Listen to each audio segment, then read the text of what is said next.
नमस्कार साथियों, अदम्य एकेडमी के ऑनलाइन प्लेटफॉर्म पे आप सभी का हार्दिक स्वागत है और अभिनंदन है। अब हम किले की चर्चा कर रहे हैं, दुर्ग की, है ना। और उसके हमने सामान्य परिचय देख लिए थे, उसमें मैंने आपको कुछ कुछ टर्म्स भी बता दी थी कि जीव रेखा क्या होता है, पाहेबा क्या होता है, और उसके अलावा जो भी दुर्ग से संबंधित महत्वपूर्ण जानकारी थी वो हमने कर ली थी। अब हमारा जो राजस्थान का सबसे बड़ा दुर्ग, कौन सा दुर्ग है? चित्तौड़गढ़ का दुर्ग। किसका दुर्ग है? चित्तौड़गढ़ का दुर्ग। उसकी चर्चा करते हैं।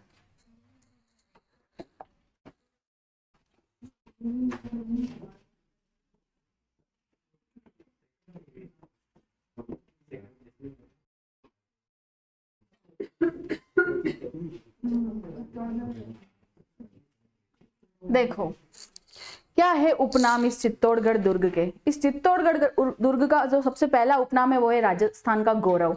क्या है? राजस्थान का गौरव। क्यों कहा जाता है राजस्थान का गौरव? क्यों कहा जाता है राजस्थान का गौरव?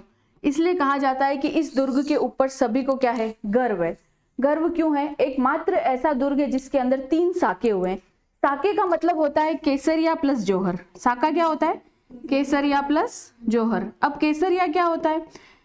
दुर्ग के अंदर ऐसी स्थिति पैदा हो जाती है जब आक्रमणकारी आक्रमण करता है तो कि अंदर जितना भी राशन होता है वो खत्म हो चुका होता है, पानी की व्यवस्था खत्म हो चुकी होती है। फिर वहां के जो शासक और वहां के जो सेना होती है उनके पास युद्ध करने के अलावा और कोई ऑप्शन नहीं बचता है। तो वो जो शासक होते हैं वो केसरिया रंग का साफा पहनकर करते हैं केसरिया, युद्ध करते हैं, जिसको हम केसरिया कहते हैं। और केसरिया करने के पश्चात में उन महिलाओं द्वारा क्या किया जाता है? जौहर कर लिया जाता है। जौहर कर लिया, चाहे बलि, अगर जब वो जीत नहीं पाते हैं तो फिर क्या कर लिया जाता है? जौहर कर लिया जाता है। तो वो कहलाता है साखा। तो राजस्थान का एकमात्र ऐसा दुर्ग जिसमें कितने साके हुए हैं? 3 साके हुए, मतलब जिसमें केसरिया भी हुआ और 3 क्या हुए? जौहर हुए। जैसलमेर का दुर्ग ऐसा दुर्ग है जिसमें 2.5 साका हुआ है। क्या हुआ है? 2.5 साका। तो राजस्थान का गौरव किस लिए कहा जाता है चित्तौड़गढ़ को? 3 साके होने के कारण राजस्थान के सभी लोगों को इस दुर्ग के ऊपर क्या है? क्यों है? गढ़ तो गढ़ चित्तौड़गढ़, बाकी सब गड़ैया। और क्या है? पानी पड़े झरना गिरे, निर्भय नाथ की ठोड़, करोड़ों जन्म तप करे जद मिले गढ़ चित्तौड़, है ना। ऐसा कहा गया है। क्या कहा गया है? पानी पड़े झरना गिरे, पानी पड़े झरना गिरे, निर्भय नाथ की ठोर, करोड़ों जन्म तप करे जब मिले गढ़ चित्तौड़। ऐसा कहते हैं कि अगर चित्तौड़गढ़ के अंदर किसी का जन्म हुआ है तो मतलब वो बहुत भाग्यशाली है। क्या है? भाग्यशाली है। और क्या कहते हैं? एक कहते हैं दुर्गों का सिरमौर। क्या कहते हैं? दुर्गों का,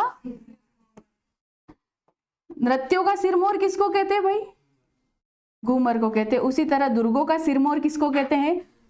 चित्तौड़गढ़ दुर्ग को कहते हैं। और क्या कहते हैं? मालवा का प्रवेश द्वार। क्या कहते हैं? मालवा का प्रवेश द्वार। और क्या बोलते हैं? राजस्थान का दक्षिणी पूर्वी द्वार। देखो, राजस्थान का दक्षिणी पूर्वी द्वार, राजस्थान का दक्षिणी पूर्वी द्वार। जब ये चीज ऑप्शन क्वेश्चन के अंदर आएगी कि मालवा का प्रवेश द्वार या राजस्थान का दक्षिणी पूर्वी द्वार, तो आपको वहां पर गागरोन का किला मिलेगा ऑप्शन के अंदर। पर आपको गागरोन के ऑप्शन पर ना जाकर आपको कौन से ऑप्शन पर जाना है? चित्तौड़गढ़ दुर्ग के ऊपर जाना है। मालवा का प्रवेश द्वार क्यों कहा जाता है? मालवा मतलब आज वर्तमान का एमपी जाने के लिए जितने भी आक्रमणकारी होते थे उनको चित्तौड़गढ़ दुर्ग को जीतकर फिर ही वो एमपी में प्रवेश कर सकते थे या मालवा में प्रवेश कर सकते थे, इसलिए उसको मालवा का प्रवेश द्वार कहा गया है। आपको दक्षिणी पूर्वी द्वार जब क्वेश्चन के अंदर आएगा तो वहां गागरोन का किला मिलेगा, पर वो गागरोन का किला दक्षिणी पूर्वी द्वार नहीं कहलाता है। कौन सा दुर्ग कहलाता है? चित्तौड़गढ़ का दुर्ग कहलाता है। फिर देखो, एक और है त्याग और बलिदान की नगरी। क्या है? त्याग व बलिदान की नगरी। क्यों कहा जाता है त्याग व बलिदान की नगरी? पन्नाधाय का नाम सुना है सबने? पन्नाधाय ने अपने पुत्र की क्या दी थी? बलि दी थी। अपना पुत्र कौन सा? चंदन। किसको बचाने के लिए? उदय सिंह को बचाने के लिए। तो इसलिए इसको क्या कहा जाता है? त्याग और बलिदान की नगरी। और क्या कहा जाता है चित्तौड़गढ़ दुर्ग को? राज्य का सबसे बड़ा दुर्ग, सबसे बड़ा लिविंग फोर्ट, सबसे बड़ा लिविंग फोर्ट। लिविंग फोर्ट का मतलब होता है कि ऐसा दुर्ग जहां पर अभी भी लोग निवास करते हैं, जहां लोगों के आवास बने हुए हैं। अगर राजस्थान के सबसे बड़े लिविंग फोर्ट की बात की जाए तो वो चित्तौड़गढ़ का दुर्ग है। अगर राजस्थान का दूसरा लिविंग फोर्ट पूछा जाए तो वो जैसलमेर है। कौन सा है? जैसलमेर है। सब राज्य का सबसे बड़ा क्या है? Living fort. एकमात्र ऐसा दुर्ग जहां पर खेती की जाती है, एकमात्र ऐसा दुर्ग जहां पर क्या की जाती है? खेती की जाती है। तो एकमात्र दुर्ग जहां खेती होती है, एकमात्र दुर्ग जहां क्या होती है? खेती होती है।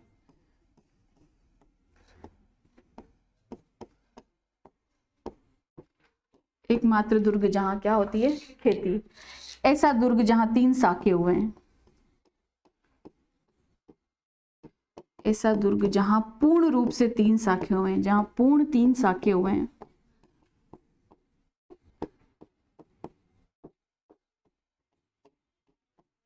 साके का मतलब है केसरिया प्लस जौहर।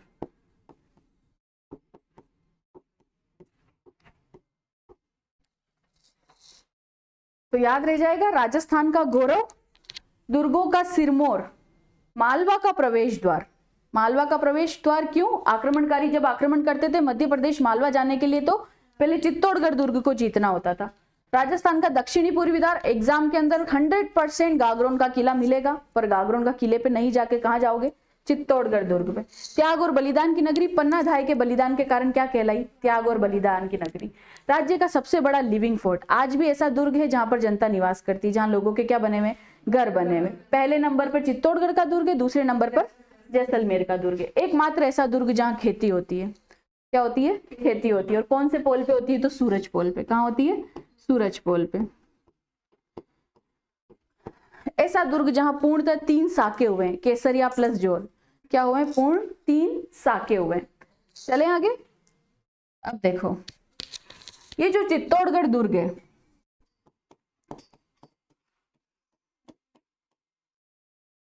किन 2 नदियों के संगम पर है? गंभीरी और बेडश नदी के संगम पर। तो ये दुर्ग किस नदी के संगम पर है? गंभीरी प्लस बेडश नदी के संगम पर। गंभीरी प्लस बेडश नदी के, गंभीरी प्लस बेडश नदी के संगम पर शहर की बात कर ली जाए तो गंभीरी नदी पर। अब देखो ये जो चित्तौड़गढ़ दुर्ग है, इसका जो व्यास है, यानी कि इसका जो व्यास है वो कितना है? 16 किलोमीटर। अगर कोई पूछ ले कितना है? 16 किलोमीटर। पर अगर इस दुर्ग की लंबाई पूछी जाए, क्या पूछी जाए? लंबाई पूछी जाए तो लंबाई है इसकी 8 किलोमीटर और चौड़ाई कितनी है इसकी?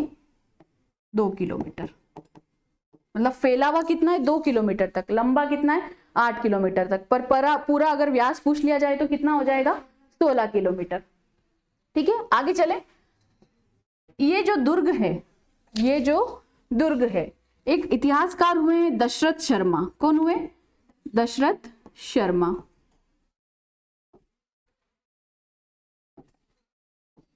दशरथ शर्मा। इन दशरथ शर्मा के अनुसार इसको जो बनाया है वो बनाया मौर्य शासक हुए। दशरथ शर्मा के अनुसार इस दुर्ग को जो बनाया है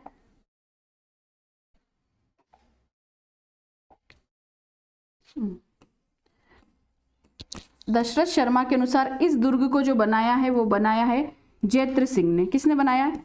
जैत्र सिंह ने। रावल शासक जैत्र सिंह ने। पर अगर हम और किसी इतिहासकार की बात करें, कर्नल जेम्स टोड की बात करें, किसकी बात करें? कर्नल जेम्स टोड की। जब कर्नल जेम्स टोड यहां से गए तो एक शिलालेख अपने साथ में लेके गए।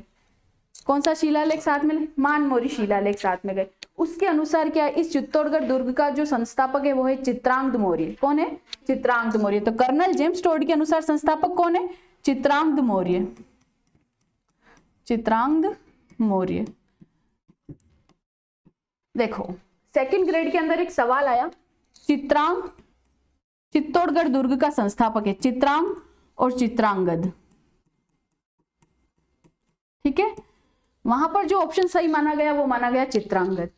पर कर्नल जेम्स टोड ये कहते हैं कि चित्रांगद और चित्रांग एक ही व्यक्ति हैं। क्या कहते हैं? एक ही व्यक्ति है। पर हमारा जो बोर्ड है वो क्या मानता है? इस दुर्ग का निर्माण किसने कराया है?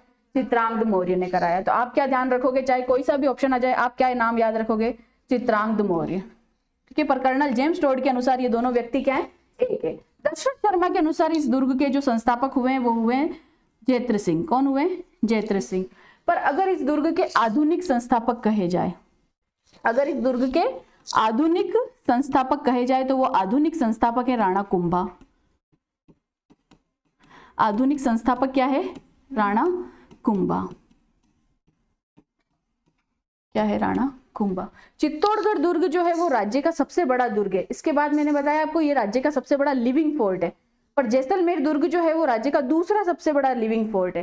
पर अगर आपको पूछ लिया जाए कि चित्तौड़गढ़ दुर्ग का भाई किस दुर्ग को कहा जाता है, तो चित्तौड़गढ़ दुर्ग का भाई कहा जाता है रणथंभौर दुर्ग को। किसको कहा जाता है? रणथंभौर दुर्ग को। दोनों चीजों में अंतर है, ठीक है, क्योंकि वहां क्या हुआ है, जैसलमेर के अंदर 2.5 शाखा हुआ है, चित्तौड़गढ़ दुर्ग के अंदर 3 शाखे हुए हैं। पर अगर चित्तौड़गढ़ दुर्ग का भाई पूछ लिया जाए तो रणथंभौर दुर्ग है। कौन है? रणथंभौर दुर्ग। राज्य का लिविंग फोर्ट पूछ लिया जाए सबसे बड़ा तो चित्तौड़गढ़ है। दूसरा लिविंग फोर्ट पूछ लिया जाए तो फिर क्या है? जैसलमेर। पर भाई पूछ लिया जाए तो भाई कौन है? रणथंभौर। कर्नल जेम्स टोड के अनुसार मौर्य शासक कौन है? चित्रांगद मौर्य। क्या नाम है? चित्रांगद मौर्य, जिसने क्या लिखा बनाया है? चित्तौड़गढ़ दुर्ग बनाया। पर अगर दशरथ शर्मा की बात की जाए, अगर पूछ लिया जाए इतिहासकार दशरथ शर्मा के अनुसार चित्तौड़गढ़ दुर्ग के संस्थापक कौन है, तो रावल जयद्रथ सिंह। क्या नाम है? रावल जयद्रथ सिंह। पर अगर चित्तौड़गढ़ दुर्ग का आधुनिक संस्थापक पूछ लिया जाए कि चित्तौड़गढ़ दुर्ग के आधुनिक संस्थापक कौन है, तो राणा कुंभा है। क्यों है? 84 दुर्गों के अंदर राजस्थान में से 32 दुर्गों का निर्माण करने वाले कौन है? राणा कुंभा। 84 दुर्गों में से 32 दुर्गों का निर्माण किसने किया है? राणा कुंभा ने किया है। कौन सी नदी के संगम पर है, तो गंभीरी और बेडच नदी के संगम पर। व्यास कितना है इसका? Total 16 kilometre. लंबाई पूछ ली जाए तो कितना? 8। चौड़ाई पूछ ली जाए तो कितनी? 2 किलोमीटर। चौड़ाई कितनी है? 2 किलोमीटर।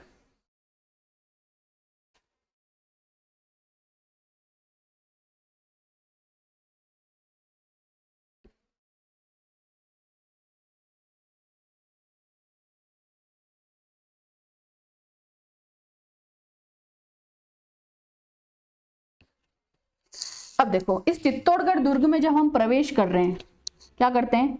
प्रवेश करते हैं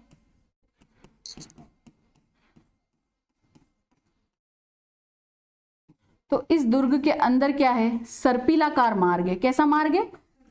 और ये सर्पिलाकार मार्ग बनवाया किसने? तो कुंभा ने। किसने बनाया?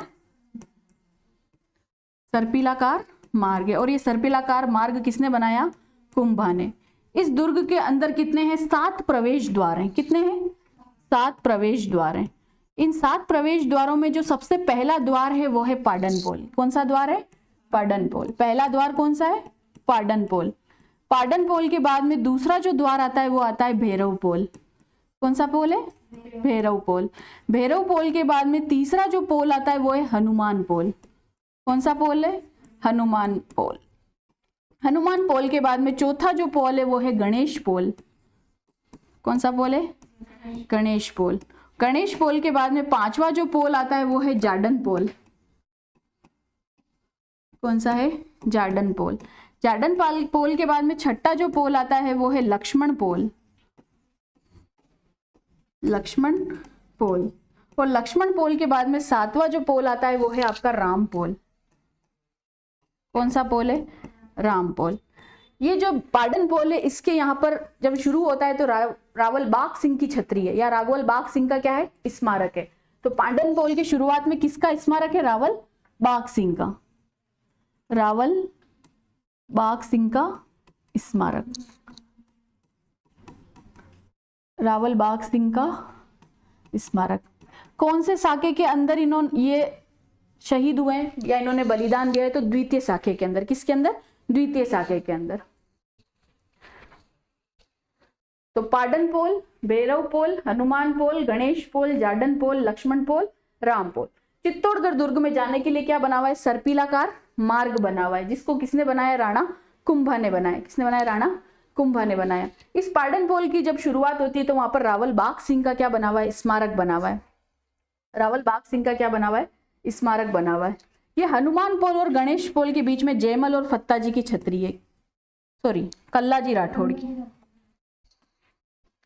कल्लाजी राठौड़ की छतरी है, इन दोनों के मध्य में कल्लाजी राठौड़ की क्या है? छतरी। और जार्डन पोल पे पत्ता सिसोदिया का स्मारक है। पत्ता सिसोदिया का स्मारक। पत्ता सिसोदिया का क्या है? स्मारक।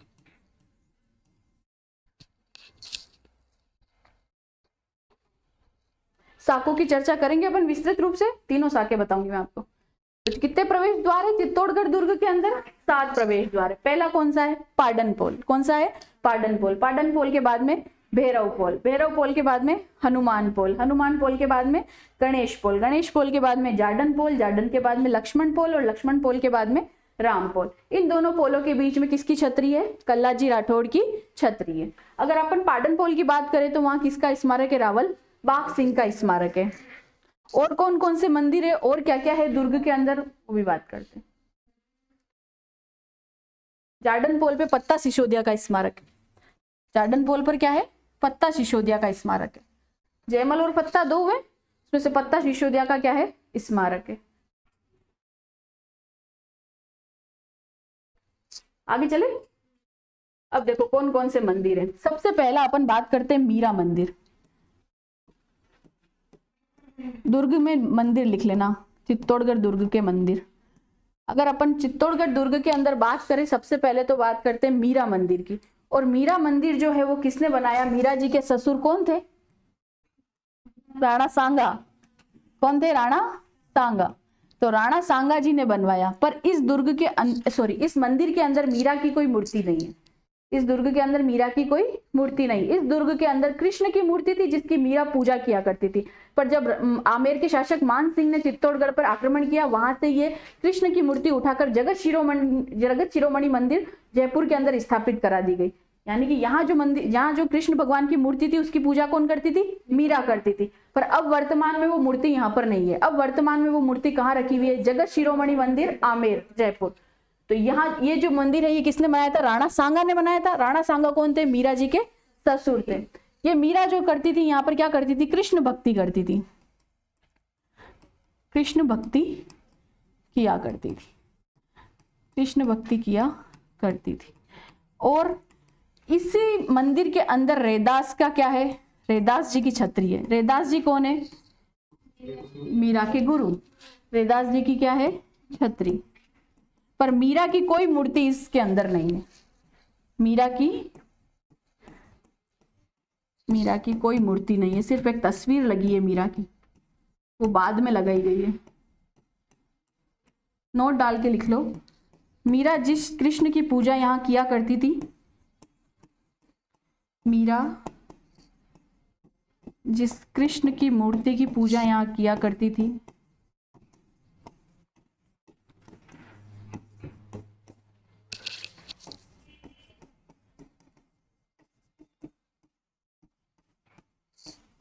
उससे आमेर शासक मान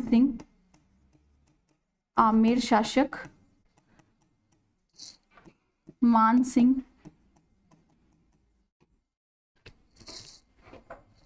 ने जगत शिरोमणि मंदिर में लगवाया। जगत शिरोमणि मंदिर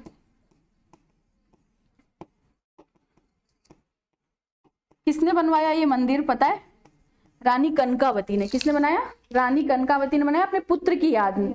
और पुत्र कौन था? जगत सिंह। पुत्र कौन था? जगत सिंह। तो जगत शिरोमणि मंदिर आमेर में लगवाया, आमेर में लगाई।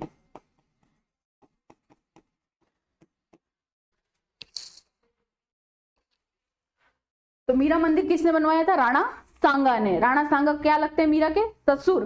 किस लिए बनवाया? कृष्ण भक्ति किया करती थी। यहाँ पर और क्या है? रैदास जी की छतरी। कोई पूछ ले यहाँ पर मीरा की कोई मूर्ति है? नहीं, कोई भी मूर्ति नहीं है यहाँ पर। और यहाँ जो कृष्ण की मूर्ति की पूजा होती थी वो भी वर्तमान में जगत शिरोमणि मंदिर आमेर जयपुर में लगी हुई है। चले आगे। अब देखो यहाँ पर दूसरी जो चीज आती है वो है समिदेश्वर मंदिर। कौन सा मंदिर? समिदेश्वर मंदिर। इसी मंदिर को त्रिभुवन नारायण मंदिर भी कहा जाता है। कौन सा मंदिर कहा जाता है? त्रिभुवन नारायण मंदिर।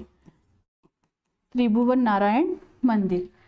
जब ये मंदिर त्रिभुवन नारायण के नाम से पहचाना जाता था तब इसका निर्माण किया था राणा मोकल ने। किसने किया था?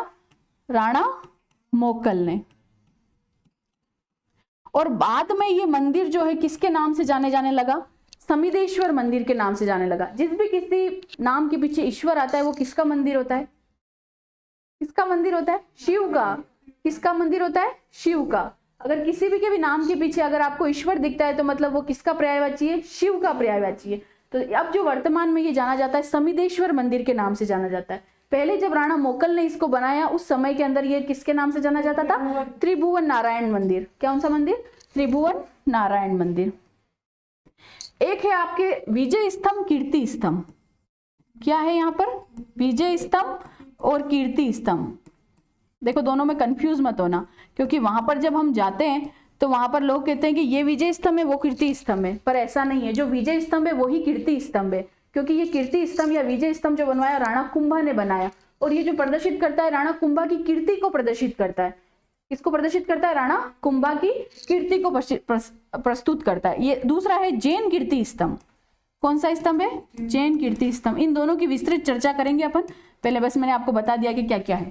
विजय स्तंभ या कीर्ति स्तंभ एक ही है। एग्जाम के अंदर आ जाए विजय स्तंभ या कीर्ति स्तंभ, पर अगर शब्द आ जाए जैन कीर्ति स्तंभ तो उसका क्या बन जाएगा? निर्माणकर्ता अलग हो जाएगा। पर दोनों साथ में आ जाए, विजय स्तंभ भी क्या है? कीर्ति स्तंभ है। एक है जैन कीर्ति स्तंभ, और क्या है कि दुर्ग के अंदर? तो एक है पद्मनी महल। कौन सा महल है? पद्मनी महल। क्या है? पद्मनी महल। पद्मनी महल के अलावा क्या है? कालिका माता मंदिर। कौन सा मंदिर? कालिका माता मंदिर। कालिका माता मंदिर। ये कालिका माता मंदिर जो है ये पहले सूर्य मंदिर के नाम से जाना जाता था। तो इसको पूर्व में क्या कहा जाता था? सूर्य मंदिर। सूर्य मंदिर।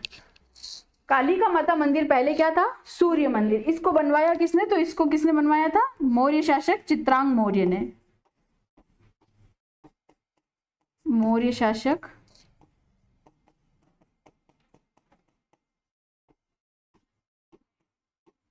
पहले किस रूप में था? सूर्य मंदिर के रूप में था। फिर बाद में कालिका माता की मूर्ति किसने लगाई? तो प्रतिहारों का इसके ऊपर क्या हो गया था? आक्रमण किया प्रतिहारों ने, और प्रतिहारों ने आके फिर किसकी मूर्ति लगाई? कालिका माता मंदिर, कालिका माता बनवाया। अगला क्या है? लक्ष्मी मंदिर।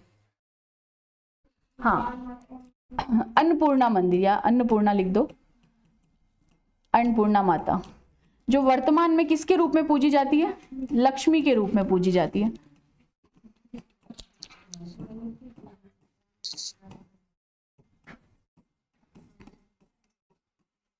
वर्तमान में लक्ष्मी जी के रूप में पूजा। और कौन सा मंदिर है? नीलकंठ महादेव मंदिर। नीलकंठ महादेव, नीलकंठ महादेव मंदिर। एक श्रृंगार चंवरी है, गोमुख कुंड। एक है आपकी श्रृंगार चंवरी, वहां पर श्रृंगार चंवरी, जिसके अंदर कुंभा की पुत्री रमाबाई का विवाह हुआ है। इसके अंदर कुंभा की पुत्री रमाबाई का विवाह हुआ है। एक है आपका गोमुख कुंड। गाय के मुख से क्या निकलता है? पानी निकलता है। नीचे शिवलिंग है, उस शिवलिंग का क्या करता है? अभिषेक करता है। शिवलिंग का परमानेंट अभिषेक करता है शिवलिंग का। पानी कहाँ से आता है आज तक किसी को भी नहीं पता है, वैज्ञानिकों को भी नहीं पता है कि पानी कहाँ से आ रहा है।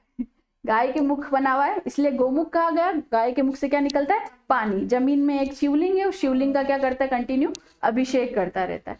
अब अपन इसमें जो विस्तृत चर्चा करेंगे वो विस्तृत चर्चा किस किस की करेंगे? एक करेंगे विजय स्तंभ की, जिसको हम कीर्ति स्तंभ कहते हैं। एक करेंगे जैन कीर्ति स्तंभ की। किसकी करेंगे? जैन कीर्ति स्तंभ की। एक करेंगे कालिका माता मंदिर की। किसकी करेंगे? कालिका माता मंदिर की। उसके अलावा चर्चा करेंगे तीनों साकों की। क्या करेंगे? तीनों साकों की चर्चा करेंगे। और कुछ एक इंपॉर्टेंट बातें जो चित्तौड़गढ़ दुर्ग से संबंधित है वो अपन नेक्स्ट क्लास में करेंगे।